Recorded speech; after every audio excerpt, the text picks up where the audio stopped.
श्री शिवाय नमस्तु भयम। दोस्तों, जैसा कि आप सभी लोग जानते हैं कि 14 जुलाई 2026 यानी मंगलवार को पड़ रही है आषाढ़ मास की अमावस्या तिथि। और दोस्तों, यह वह तिथि है जो आषाढ़ मास में पड़ने वाली सबसे बड़ी तिथि है, क्योंकि यह मंगलवार के दिन पड़ रही है और इसका बहुत ही बड़ा और विशेष महत्व होता है।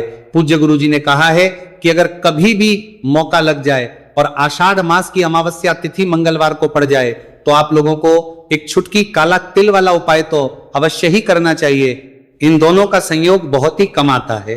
इसी के साथ में गुरुजी ने अपनी शिव पुराण कथा में बताया है कि इस दिन आपको एक छुटकी काला तिल वाला उपाय तो आपको अवश्य ही करना चाहिए, क्योंकि ऐसा दिन पूरे साल में सिर्फ एक ही बार आता है।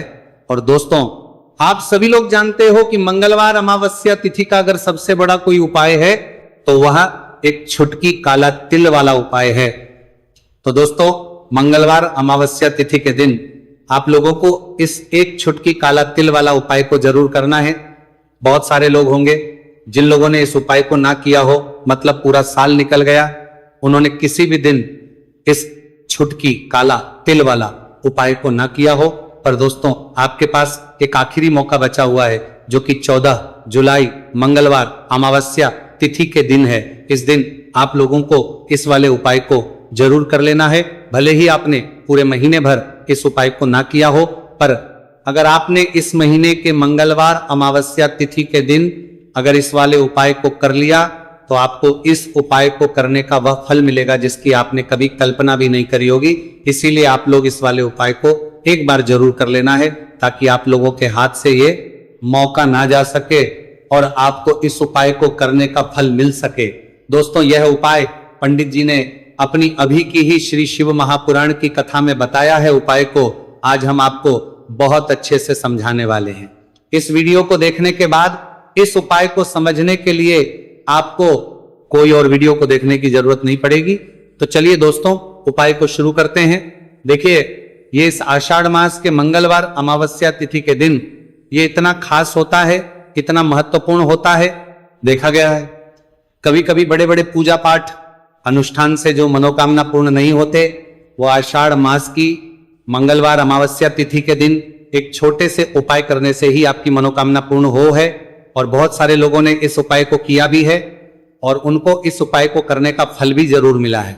अगर आप लोग भी इस उपाय को करना चाहते हैं तो आप इस उपाय को पहले अच्छे से समझ लेना, सुन लेना, उसके बाद करना। आपको इस उपाय का फल जरूर मिलेगा। और इस उपाय को कर लेने से आपके घर में चाहे किसी भी प्रकार की दुहक और समस्या क्यों ना चल रही हो, आपको उसका कारण भी नहीं पता है कि भाई ये समस्या किस कारण से चल रही। उसका कुछ भी कारण हो सकता है, जैसे पितृदोष हो सकता है या किसी भी तरह का मंगल दोष भी हो सकता है। तो इस दिन आप लोगों को ये वाला उपाय कर लेना है। ये एक ऐसा उपाय है जिस उपाय को अगर किसी विशेष दिन पर किया जाए तो भाई उस विशेष दिन का जो है वह तो हमें मिलता ही मिलता है, पर हमने उस दिन पर इस उपाय को किया है तो हमें उससे भी बड़ा फल मिलता है, और फल बहुत जल्दी मिलता है, क्योंकि आप इस उपाय को बहुत ही बड़े और विशेष दिन पर रहे हो। तो चलिए अब उपाय के बारे में बात करते हैं, लेकिन उससे पहले आप लोगों को यह जानना आवश्यक है कि आखिर ये उपाय किस समय करना है, किसको करना है और कैसे करना है। तो चलिए हम आगे आपको वीडियो में एक एक करके बता देते हैं।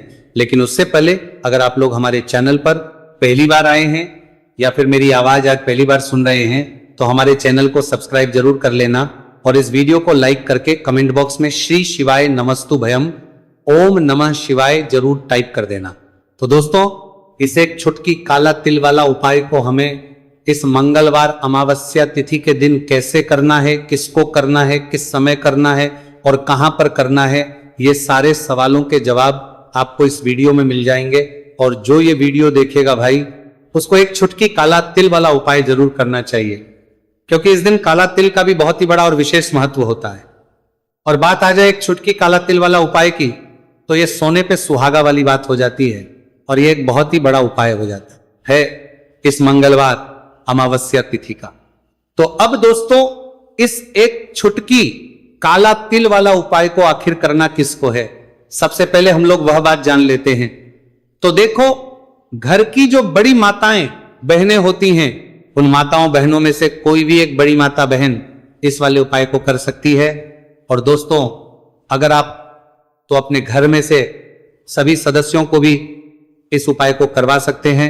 अगर किसी व्यक्ति की खुद की कोई मनोकामना है, खुद की कोई दुख और परेशानी है जो कि वो अपने लिए ही करना चाहता है इस वाले उपाय को, तो वो खुद अपने लिए भी कर सकता है। बाकी अगर कोई घर में से ऐसा है जो कि अपने पूरे घर परिवार की सुख और शांति के लिए ये वाला उपाय करना चाहता है, तो भाई वो भी कर सकता है, उसमें भी कोई दिक्कत वाली बात नहीं है। कहने का मतलब है कि इस उपाय को हर एक सदस्य भी कर सकता है और पूरे घर परिवार के सदस्य के लिए, घर की बड़ी माताओं बहनों में से कोई एक माता बहन भी कर सकती है।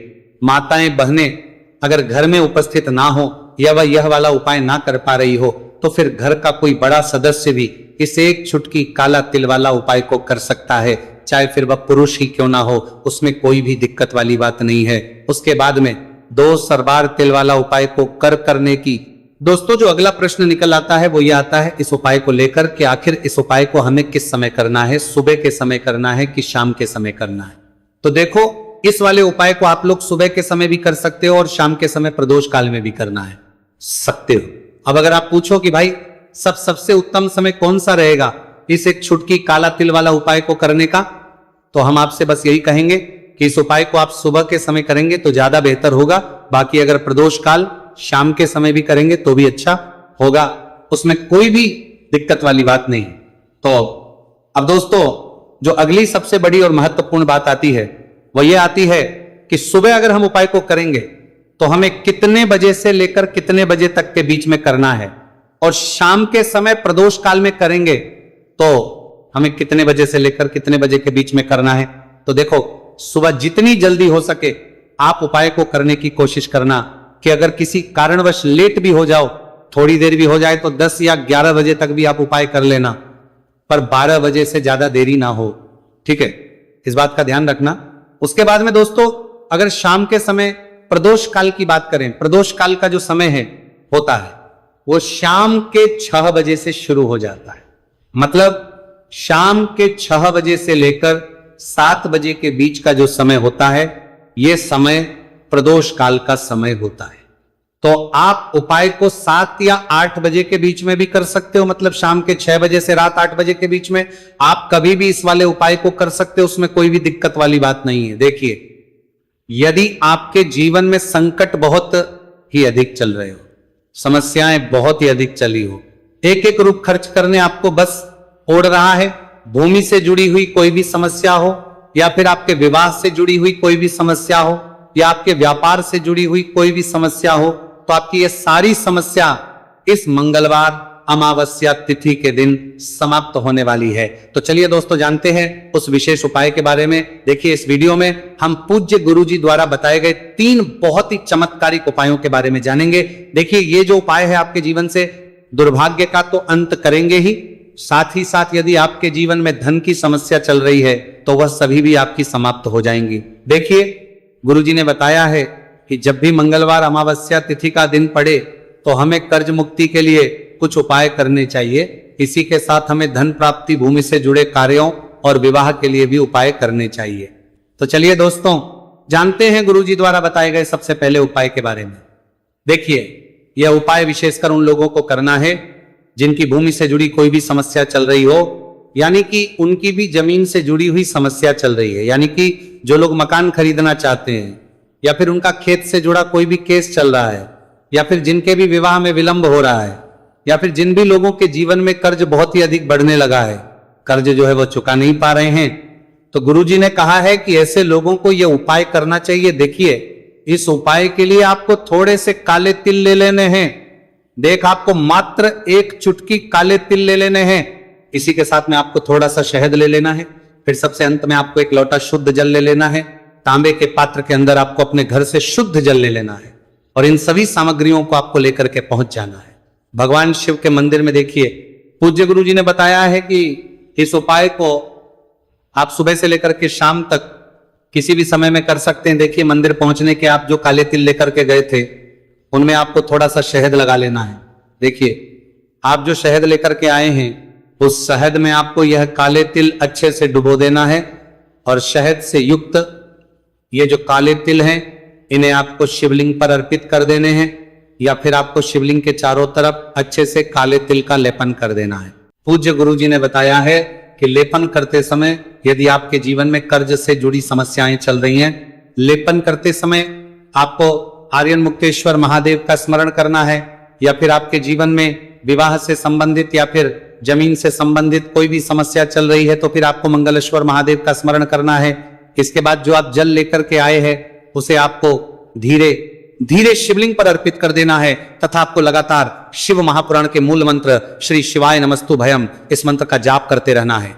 पूज्य गुरु जी ने बताया है कि सिर्फ एक मंगलवार अमावस्या तिथि ये उपाय करके देखना और आप स्वयं देखेंगे कि 2 से 3 महीने के अंदर आपके जीवन से जुड़ी हुई जो भी समस्याएं हैं, बस सभी समस्या बहुत ही जल्द महादेव की कृपा से दूर होने लगेगी। तो दोस्तों, इस प्रकार से आपको यह पहला उपाय ना है। अब हम जानते हैं दूसरे विशेष उपाय के बारे में। देखिए, इस उपाय के लिए आपको एक प्यारी सी बेलपत्र ले लेनी है, इसी के साथ में एक लोटा शुद्ध जल लेना है तांबे के पात्र के अंदर, और इसी के साथ में आपको थोड़ा सा शहद ले लेना है। देखिए, मंगलवार का दिन है और मंगलवार अमावस्या तिथि के दिन यदि हम शहद का उपाय करते हैं तो इससे महादेव हमसे बहुत ही अधिक प्रसन्न होकर के हमारी मनोकामना को परिपूर्ण करते हैं।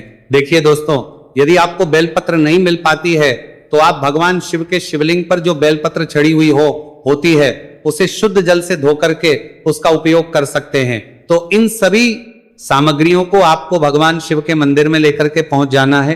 गुरुजी ने कहा है कि इस उपाय को भी आप सुबह से लेकर के शाम तक किसी भी समय में कर सकते हैं।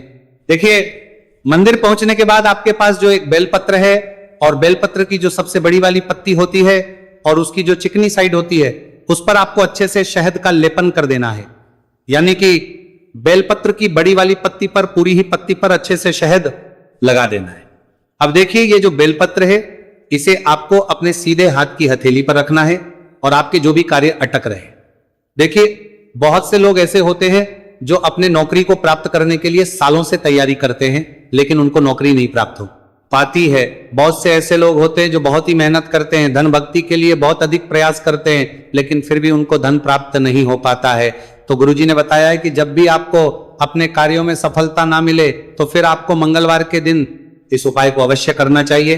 देखिए, अब आपको जिस भी कार्य में सफलता प्राप्ति करनी है उस कार्य को सफल बनाने के लिए आपको महादेव से प्रार्थना कर लेनी है, और फिर ये जो एक बेलपत्र है इसे आपको भगवान शिव के शिवलिंग पर अर्पित कर देनी है।